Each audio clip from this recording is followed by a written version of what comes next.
Alien scientists brought a killer beast. Humans called it their childhood pet doctor.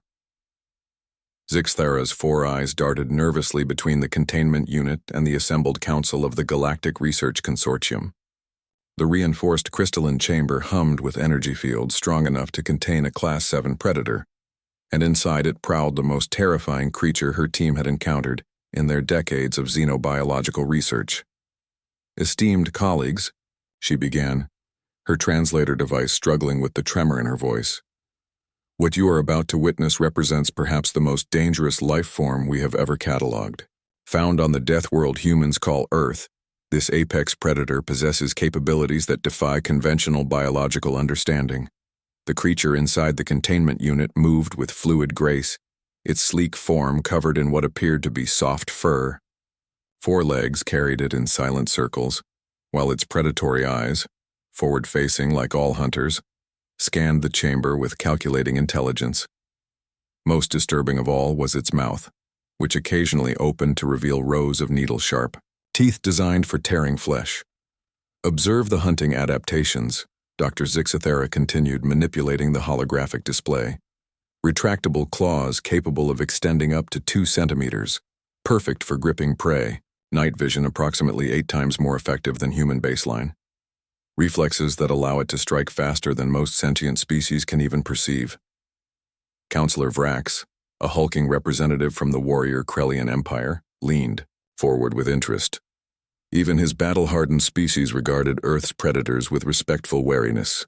"What do humans call this killer?" "The translation is difficult to believe," Dr. Zixthara admitted. "They refer to it as a cat.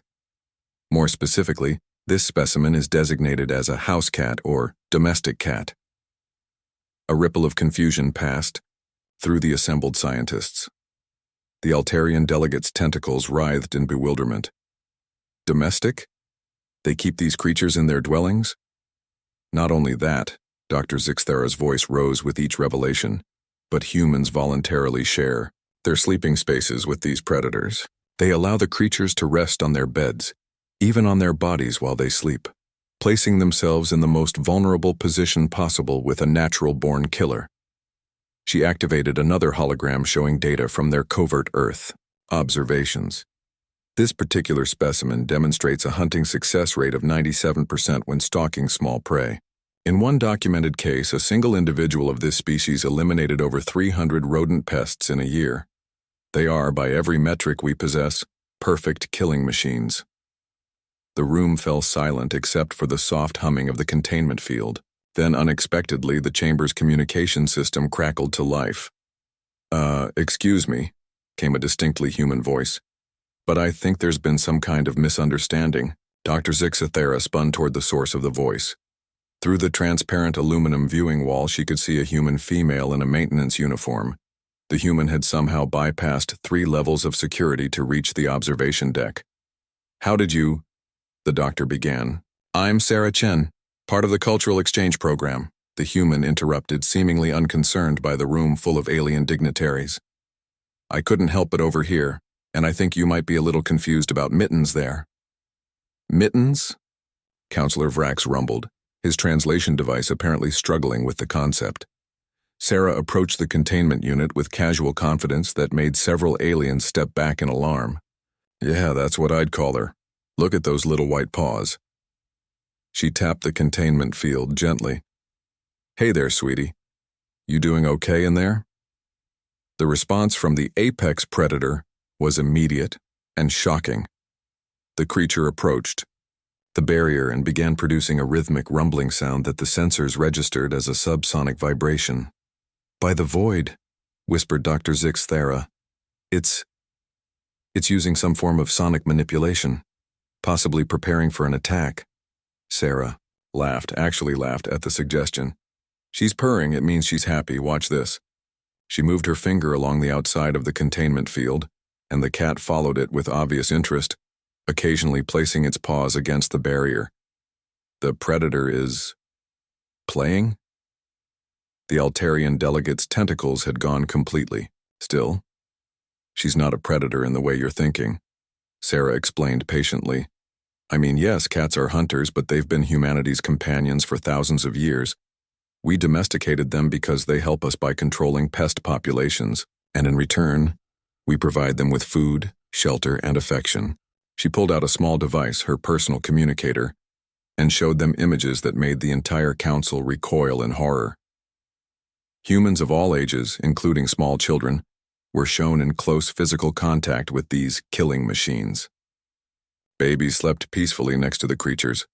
Elderly humans allowed them to rest on their laps. "This one looks just like my childhood cat, Mr. Whiskers," Sarah continued fondly. "He used to sleep on my bed every night.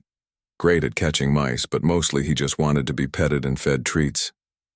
Dr. Zixthera's worldview was crumbling. But the claws, the teeth, the predatory instincts. "Oh, cats definitely have hunting instincts," Sarah agreed. "But they also have capacity for affection, loyalty, and companionship. The purring you heard? That's how they show contentment and comfort. Many humans find it soothing." Counselor Vrax spoke slowly as if trying to process an impossible concept. "You are saying that humans domesticated apex predators for companionship? Cats, dogs, horses, even some humans keep reptiles and birds," Sarah shrugged. "We don't see them as killers to be feared. We see them as friends, family members, companions. The relationship is built on mutual benefit and, honestly, love." She turned back to the containment unit where the cat had settled down and was grooming itself with obvious contentment. "The really funny thing is, you probably went to a lot of trouble to capture her, when most humans would have just asked. We're usually happy to share information about our pets." Dr. Zixthara looked around the room at her fellow scientists, seeing her own confusion reflected in their faces. The implications were staggering. Humans didn't just survive on a death world filled with predators. They had somehow convinced the predators to live with them willingly. "Dr. Chen," she said finally, "would it be possible to interview humans about their relationships with these creatures? For research purposes?" Sarah grinned. "Sure, though you might want to start by letting Mittens out of there. She's probably getting hungry, and they laughed at human farming, until crops grew on a dead planet." Overnight, the Galactic Council chamber buzzed with what could generously be called suppressed amusement. Ambassador Thrix of the Zeltharian Empire clicked his crystalline mandibles in what his species considered polite laughter, while the gelatinous Vorthak representative rippled with barely contained mirth. At the center of the circular chamber, Dr. Elena Vasquez stood alone at the human delegation podium, her weathered hands gripping a small canvas bag. "Honored delegates," Elena began, her voice steady despite the obvious skepticism radiating from the assembled alien dignitaries. "Earth requests permission to attempt agricultural rehabilitation of Kepler 442c. The laughter was no longer suppressed. The Andromedans' bioluminescent patches flashed in rapid succession, their equivalent of hysterical giggling. Even the usually stoic Titan-born delegates exchanged what passed for amused glances among their cybernetic implants. "Dr. Vasquez." Ambassador Thrix's voice resonated through his translation matrix. "With all due respect to humanity's quaint traditions, Kepler 442c has been dead for over 3 millennia. The Vorthak attempted to terraform it with their bioengineering for 2 centuries. The Andromedans tried their molecular reconstruction technology for another 100 years. Even the Mechanari deployed their most advanced atmospheric processors." He gestured with one of his forearms toward the viewing screen displaying the barren, rust-colored world. "The planet is beyond salvation," Elena nodded politely. "That's precisely why we'd like to try." This statement triggered another wave of alien amusement.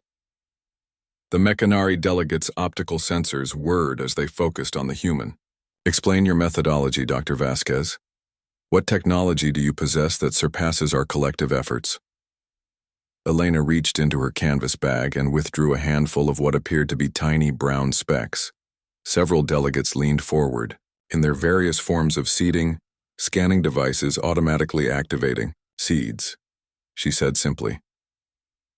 The chamber fell silent for exactly 2.3 seconds before erupting in cacophonous laughter. The Vorthak representative actually split into two smaller forms, convulsing with mirth. Ambassador Thrix's mandibles clicked so rapidly they created a sound like chattering teeth. Seeds. The Andromedan's translator barely functioned through their flashing. You propose to heal a dead world with seeds? Not just any cranky cat is nobody's friend.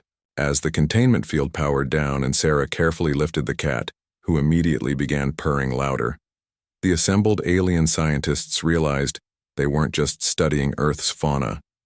They were witnessing something far more remarkable. Humanity's unprecedented ability to turn the galaxy's most dangerous creatures into beloved family members. And somehow, that was the most terrifying and wonderful discovery of all.